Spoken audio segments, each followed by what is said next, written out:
O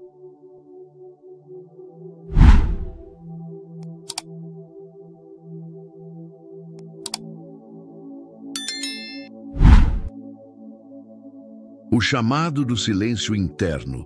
Há um momento em que o mundo começa a gritar alto demais. Não é o som em si, é o peso das notificações que nunca cessam, o peso dos olhares que esperam de você mais do que você tem, o peso de sorrir quando por dentro tudo está escuro. E é nesse momento, quando tudo lá fora está barulhento, que algo dentro começa a sussurrar. Fica quieto, volta para dentro. É sutil, quase imperceptível, mas é real. Uma espécie de saudade de si mesmo. Um desejo de desaparecer do barulho e reencontrar um espaço onde respirar não dói, onde existir não pesa tanto. Talvez você esteja exatamente aí agora, sentado em silêncio, mas com a mente agitada, tentando entender o que está acontecendo, tentando se manter firme, tentando não explodir. Mas e se eu te dissesse que você não está perdido, que o que você chama de confusão é, na verdade, um chamado para voltar para dentro, para casa, para sua essência. A maior prisão, disse Sêneca, é a de quem foge de si mesmo. E talvez seja por isso que dói tanto, porque você não está sendo quem você é. Está apenas tentando sobreviver, sendo quem o mundo quer que você seja. A verdade é que o mundo moderno exige demais da alma. Ele cobra respostas rápidas, ele premia a performance, ele disfarça a exaustão com produtividade. Mas a alma não quer correr. Ela quer silêncio, ela quer sentido, ela quer um espaço onde possa respirar sem medo de ser fraca, onde possa se despir das máscaras, das pressões, das exigências. E esse espaço não está fora, está aí dentro de você, no seu corpo, na sua respiração, no seu vazio, no silêncio que você evita porque acha que vai te engolir. Mas o silêncio não te destrói. Ele revela, ele mostra o que está escondido atrás da raiva contida, ele mostra o que está escondido atrás da sua pressa, da sua força exagerada, do seu cansaço. É por isso que ele assusta, porque ele é espelho. E olhar esse espelho exige coragem. Mas é só aí, nesse espelho, que você encontra a força que não depende do mundo, a força que não precisa provar nada, a força que nasce no caos. E ainda assim, escolhe a paz. Você não precisa entender tudo agora. Não precisa resolver tudo hoje. Só precisa dar um passo, um pequeno passo para dentro e escutar o que seu silêncio está tentando dizer. Porque às vezes é no grito que a dor se perde, mas é no silêncio que ela começa a se curar. A raiz oculta do desequilíbrio interior. Tem algo que nos ensinaram errado. Ensinaram que sentir é fraqueza, que demonstrar angústia é sinal de descontrole, que vulnerabilidade é coisa de quem perdeu o rumo. E por medo de parecer frágeis, nos tornamos ausentes de nós mesmos. Ignoramos aquilo que pulsa por dentro, sufocamos os sinais do corpo, fingimos que está tudo bem. Mas o corpo não finge, o corpo sente. E quando a alma se cala, ele grita. Você já reparou como certos incômodos aparecem do nada? Um peso no peito, um aperto na garganta, uma tensão que não passa. Às vezes, nem é uma dor física clara. É um desconforto que habita o corpo como uma sombra. Carl Jung chamava isso de sombra. Tudo aquilo que você não quer ver em si, tudo que você reprime, tudo que você abandona. Quando ignoramos o que sentimos, essa sombra não desaparece.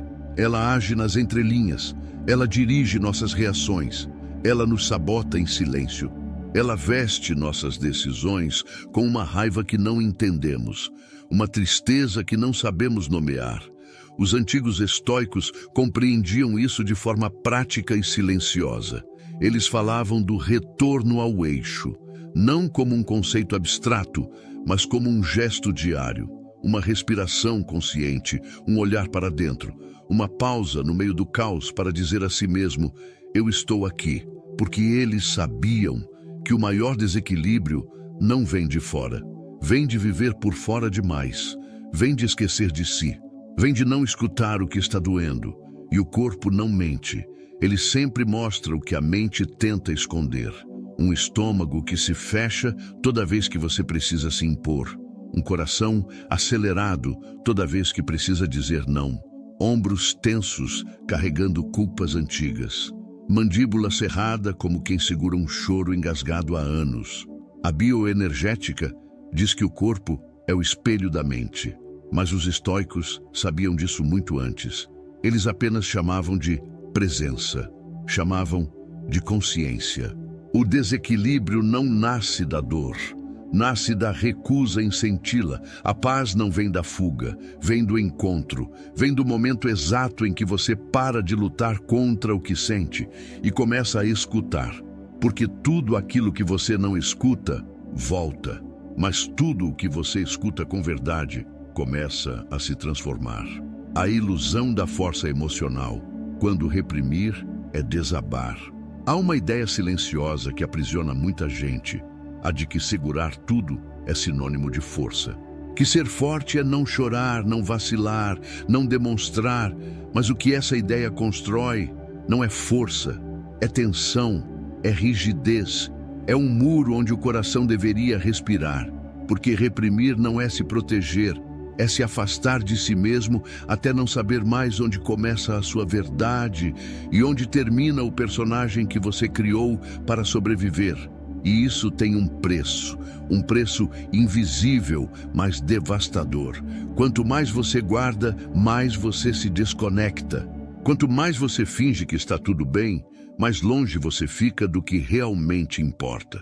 Você já notou como, às vezes, o corpo endurece antes mesmo da mente perceber? Os ombros travam, o peito aperta, a respiração encurta. E você diz que está tudo bem, mas não está.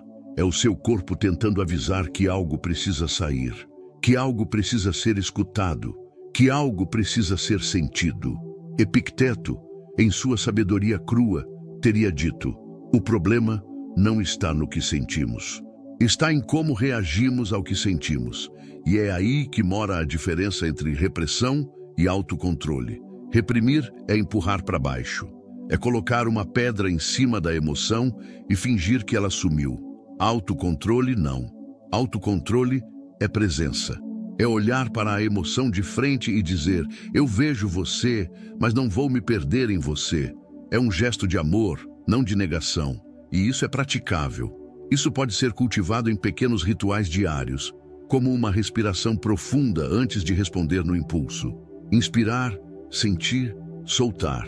Respirar com consciência é uma forma estoica de dizer ao corpo: eu estou aqui. Outro gesto simples, mas transformador: escrever. Escrever o que sente, sem censura, sem floreio, apenas deixar que a raiva, a frustração, o medo tenham voz. Porque quando eles têm voz, eles perdem o poder de gritar no escuro. A verdadeira força não está em não sentir, está em sentir e permanecer presente. Está em acolher o próprio caos sem se afogar nele. Está em não permitir que a emoção tome o volante, mas também em não deixá-la trancada no porão, porque aquilo que você tranca, um dia arromba, mas aquilo que você escuta se dissolve, se transforma, se liberta. A sabedoria do caos, quando a vida te desmonta. Às vezes, tudo desaba ao mesmo tempo. Uma relação termina, um trabalho se desfaz, uma rotina quebra, uma parte sua se rompe. E você tenta resistir, tenta segurar as peças, tenta manter a aparência. Mas por dentro já não tem mais chão, já não tem mais direção. Só esse vazio espesso, esse silêncio pesado, esse cansaço que não é só físico, é da alma. É o cansaço de ser forte demais por tempo demais. Mas há uma imagem que pode te acompanhar nesses momentos: o bambu na tempestade. Ele não enfrenta o vento, ele não desafia a fúria do céu. Ele se curva, ele cede, ele dança com o caos e por isso não quebra. A sabedoria do bambu é a sabedoria estoica, a de compreender que não é a rigidez que te salva, é a flexibilidade, é a entrega consciente, é a capacidade de encontrar firmeza no próprio movimento. Marco Aurélio viveu isso em sua carne. Governava um império em ruínas, perdia amigos, enfrentava traições, carregava o peso de decisões impossíveis e ainda assim escrevia para si, quase como um sussurro: dentro de você está a fonte do bem, e ela pode jorrar continuamente. Se você apenas cavar, ele entendia que o caos externo não precisava se tornar caos interno, que é possível haver ordem dentro, mesmo quando tudo fora parece ruína. A neurociência confirma essa antiga sabedoria. O cérebro, quando exposto à dor, tenta reorganizar seus padrões. Ele busca novas rotas, novas respostas, mas isso só acontece se houver presença, se houver espaço interno, se você permitir sentir sem se afogar, se você permitir cair sem se abandonar, porque a dor não é o fim, é o começo de um novo sistema interno, um sistema mais verdadeiro, mais seu. E nesse meio do colapso, há 3 perguntas silenciosas que podem te ancorar. O que está sob meu controle? O que posso aprender com isso? O que preciso deixar ir? Essas perguntas não resolvem tudo, mas elas limpam o caminho, elas te colocam de volta no eixo, elas te lembram de que mesmo quando tudo desmonta, ainda existe algo que ninguém pode tirar de você: a forma como você escolhe se levantar. O peso invisível da expectativa. Existe um tipo de dor que não vem do que os outros esperam de nós, mas do que nós passamos a esperar de nós mesmos. Uma exigência silenciosa, um padrão inalcançável, uma cobrança invisível que veste a alma com o peso do perfeccionismo espiritual. A ideia de que você precisa estar sempre em paz, sempre lúcido, sempre forte, como se ser humano fosse um erro, como se sentir fosse uma falha, como se vacilar fosse trair sua própria evolução. Mas isso não é maturidade emocional, isso é violência sutil. É um tipo de opressão interior que usa a linguagem da espiritualidade para esconder o medo. Medo de ser imperfeito, medo de cair, medo de mostrar que ainda dói. Quantas vezes você se julgou por sentir ciúme, raiva, tristeza? Quantas vezes se criticou por não conseguir perdoar tão rápido quanto gostaria? Quantas vezes confundiu sabedoria com repressão? O mito de ser evoluído emocionalmente cria um ideal inalcançável. E quanto mais você tenta alcançá-lo, mais distante de si mesmo você se torna. Porque a verdadeira evolução não é uma linha reta, é um ciclo. Um vai e volta, um errar e aprender, um cair e continuar. A espiritualidade real não nega a imperfeição, ela abraça, ela transforma. Ela entende que aceitar suas falhas com gentileza é o primeiro passo para superá-las. Há uma cena no filme, Comer, Rezar, Amar, que retrata isso com uma beleza sutil. A protagonista viaja o mundo buscando a cura. Mas a cura não está na Índia, nem na Itália, nem em Bali. Ela está no momento em que ela para de fugir de si mesma, quando ela senta sozinha, em silêncio, e diz: eu estou aqui. É nesse instante que a fuga vira retorno, e o retorno vira cura. Expectativa demais é um tipo de prisão, uma prisão com grilhões invisíveis, mas reais. Porque não é preciso ser perfeito para ser digno de paz. É preciso ser inteiro, com seus altos e baixos, com suas falhas e aprendizados, com sua luz e também com sua sombra. A alma não quer performance, ela quer presença, ela quer verdade, ela quer um espaço onde possa ser o que é, sem medo de não estar à altura de nada, porque a altura da sua alma é o chão onde você pisa com consciência. O silêncio como remédio, a arte de não reagir. Há momentos em que dizer algo não cura, em que responder só alimenta o conflito, em que tentar explicar é como jogar palavras no abismo.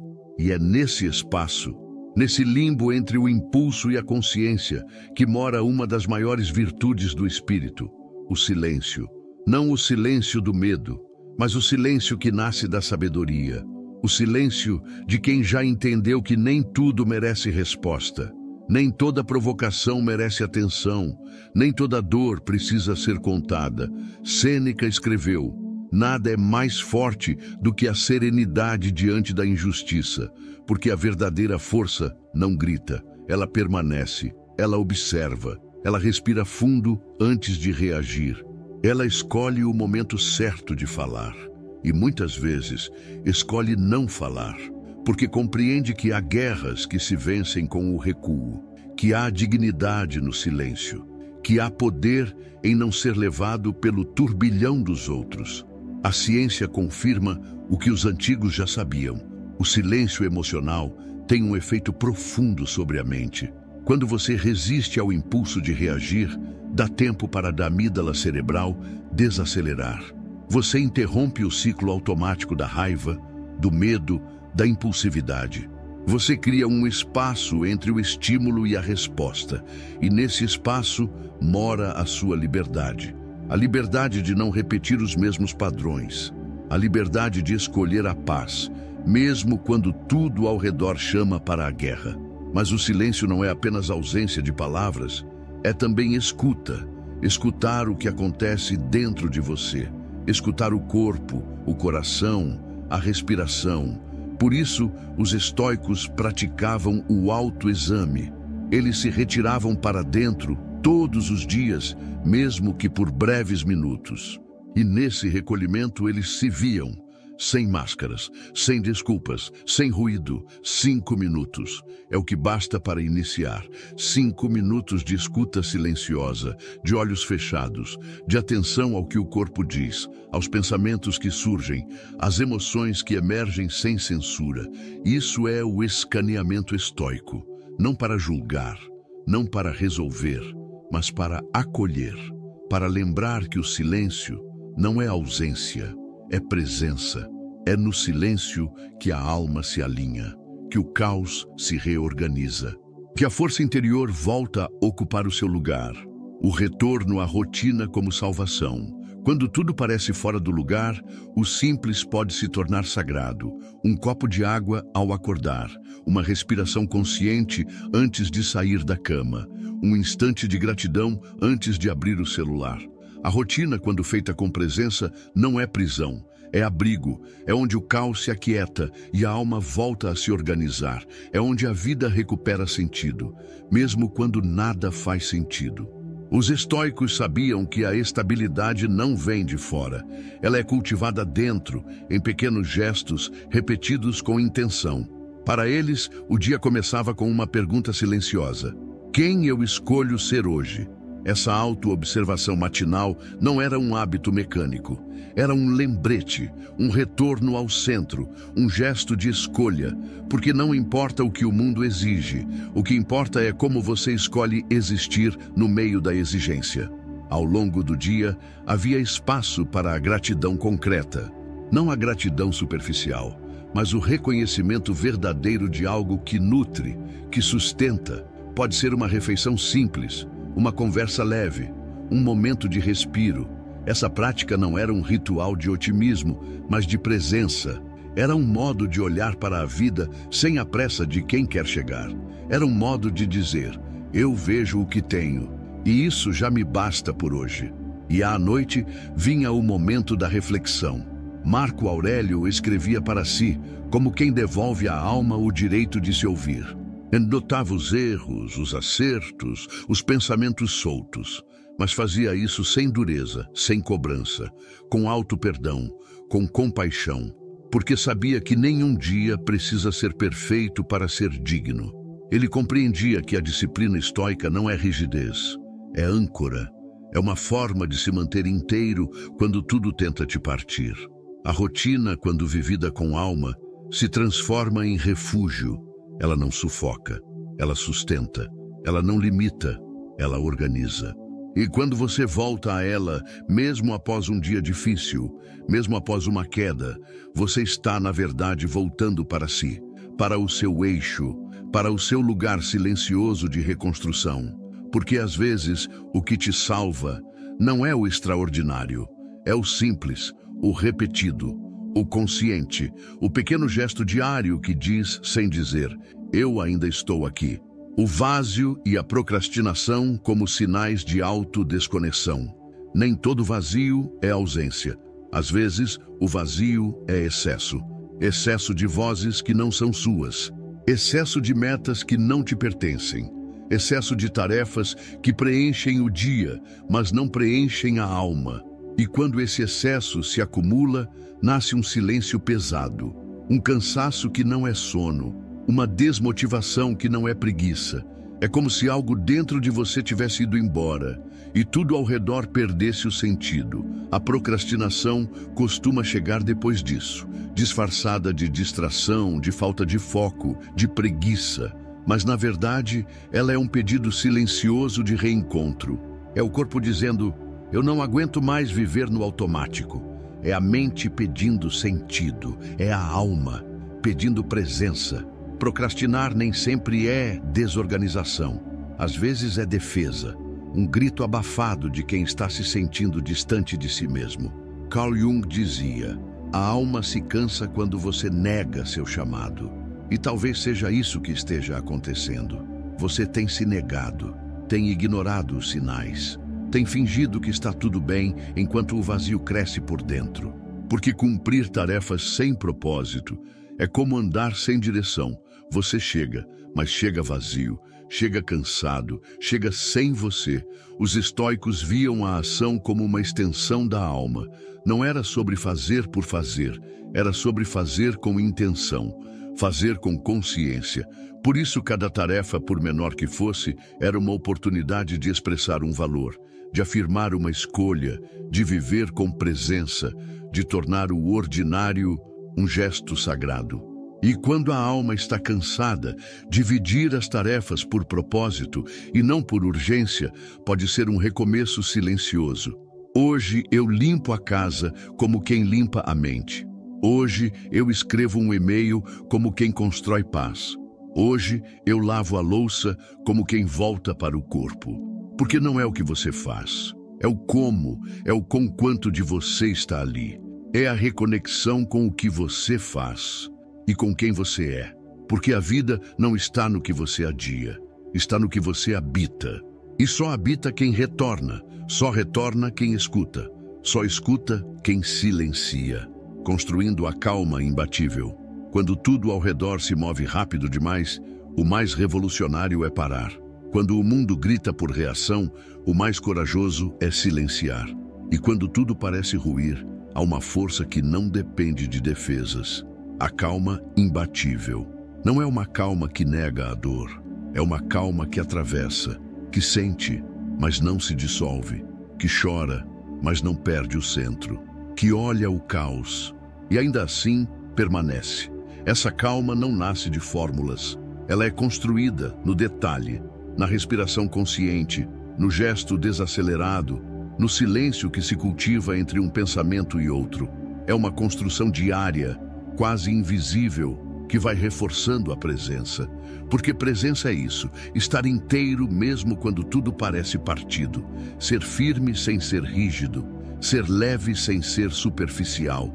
Ser forte, sem precisar endurecer. O estoico inabalável não é aquele que nunca sofre. É aquele que sabe onde está sua raiz. Ele não se ilude com aparências. Não se deixa levar por impulsos alheios. Ele pratica a presença como quem pratica um ritual sagrado, não para controlar o mundo, mas para não se perder nele. E isso é possível, isso é acessível, e isso se constrói. No filme O Guerreiro Pacífico, há um momento em que o protagonista pergunta ao mestre quando ele estará pronto. E a resposta não é técnica, é silêncio, porque a prontidão não vem de saber mais. Vem de ser mais. Ser mais presente, ser mais inteiro, ser mais consciente. É no espaço entre uma ação e outra que nasce a sabedoria. É na pausa que mora a resposta que transforma. A meditação estoica não é fuga, é enfrentamento com leveza. É se ver sem máscara, é visualizar seu eu calmo diante da tempestade. Não como quem tenta vencer a chuva, mas como quem permite que ela molhe, sem se afogar. Imagine-se ali, no meio do caos, mas com os pés firmes, o corpo presente, o olhar sereno. Nada te leva, nada te quebra, porque quem constrói a calma já venceu antes mesmo que a batalha comece.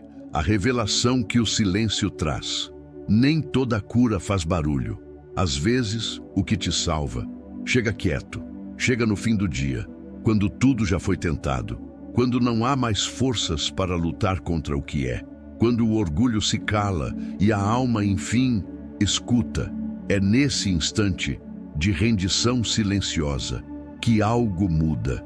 Você percebe que não precisa vencer tudo, que talvez tudo o que precisa é se encontrar no meio do que ainda não entende, porque há dores que não se explicam, há vazios que não se preenchem e há momentos em que a única saída é voltar para dentro, não para fugir, mas para lembrar. Lembrar de quem você é, além do medo, além da frustração, além da imagem que o mundo espera. Voltar para dentro é um ato espiritual, é o retorno ao lar sagrado do seu próprio ser, e é lá, nesse silêncio profundo, que mora a sua força mais verdadeira. A solidão que você sente não é sinal de fraqueza. Ela é passagem. Passagem entre o que você era e o que está pronto para se tornar. Os estoicos sabiam disso. Epicteto, marcado pela dor, pela escravidão, pela perda, dizia: nenhuma coisa grandiosa acontece de repente. Ele compreendia que a transformação mais real é a que começa no invisível, no interior, no que ninguém vê, no que ninguém aplaude. Você não precisa de respostas agora, nem de promessas, só de presença, só de verdade, só de um silêncio que não te sufoca, mas te cura, que não te afasta, mas te revela. Porque no final, quando tudo falha, só resta isso: o gesto silencioso de voltar para dentro e reencontrar aquele estoico que você esqueceu de ouvir. Ele sempre esteve aí, esperando que o barulho cessasse, esperando que você, enfim, escutasse.